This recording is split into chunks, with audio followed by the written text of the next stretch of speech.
Hi guys, in this video I will show you how to get Microsoft Authenticator QR code.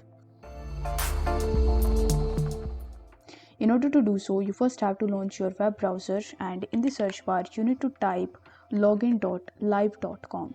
Once you do this, you will be redirected on the home page of Microsoft account of yours. Now over here you need to navigate to the left hand section and you need to click on security. In the security, you are going to see a bunch of different options. Now, among these options, you need to click on Get Started. After that, you just have to scroll down and here you are going to see the option of Add a new way to sign in or verify. So you need to click on this option and now it will ask you to select an additional way to verify or sign in into your account.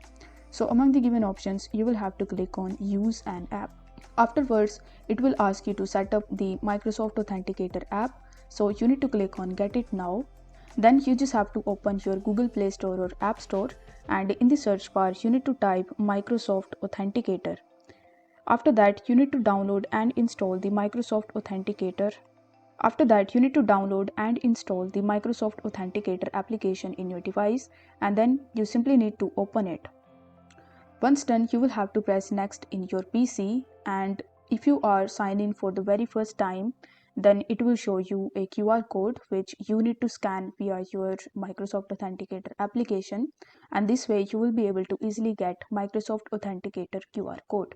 If the video was helpful, then don't forget to like the video and subscribe to the channel. Thank you so much for watching.